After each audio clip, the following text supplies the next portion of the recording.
I was thinking of your pictures that I was looking at the other day on the internet, your photographs, and how in a lot of the photographs you have this feeling of double exposure of you're seeing one thing, but you're seeing another thing. That there's a tension always.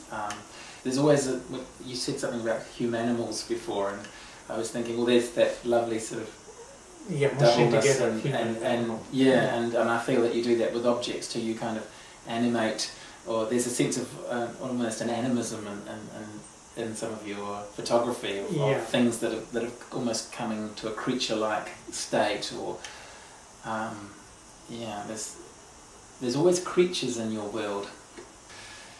Yeah, well, from a Buddhist perspective, there's no hierarchy between, the Christian things was man was created to rule the earth and had dominance over all the creatures. In Buddhism, it's we're seen as just sharing the world with other forms of life, and there's not that hierarchy. So you have respect for all life, an interest in all life. So even since my earliest memories, I've been fascinated with animals and different forms of life. But going back to what you said about the double thing, there's a really great tenet of surrealism. André Breton said it, and also Jean Cocteau. He wasn't really a surrealist, but he was the same period. And they both said the same thing, and basically that one of the aims of writing, or filmmaking too, is to make the ordinary magical, and the magical or the mysterious or the mystic ordinary. You have to do both. So you can get a lot of mileage out of a toaster or a toothbrush.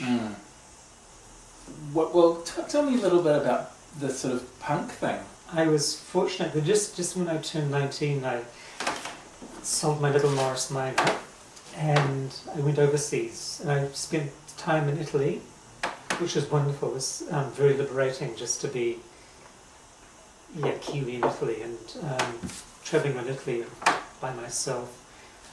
And it was very heartwarming because so Italy embraced me, and I really blossomed in Italy. And then after Italy, I went to London, which was very different, but it was equally nourishing. And it was just 1977, which was I was 20 by then, and it was the height of the punk movement in London, and everyone felt that London was the centre of the universe, because there were so many great bands. And the Sex Pistols never played while I was in London, but you always thought they were going to play, but they never did.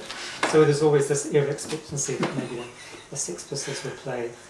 But and there was such an incredible energy that was released. And even when I was 20, I actually thought I was too old, because a lot of the energy that you'd go to concerts and people would be pogoing for hours, and you'd be in there 15, 16, 17, 18.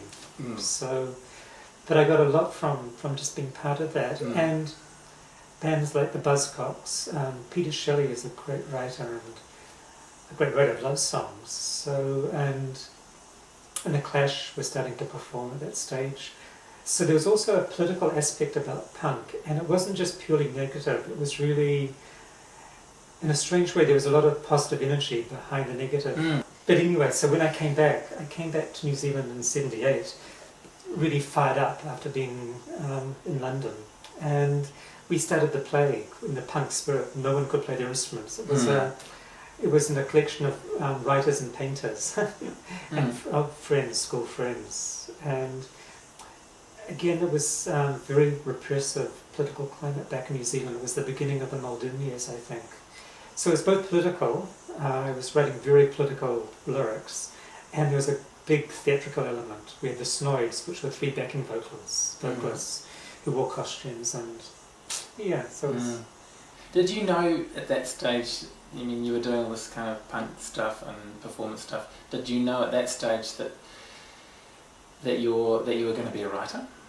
Yeah, basically, because I wasn't much of a singer, didn't really matter like that.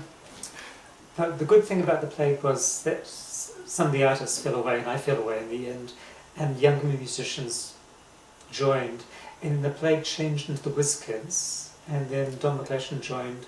Mark Bell and Tim Marn were both part of the play, and then Don joined, and they became Blam Blam Blam.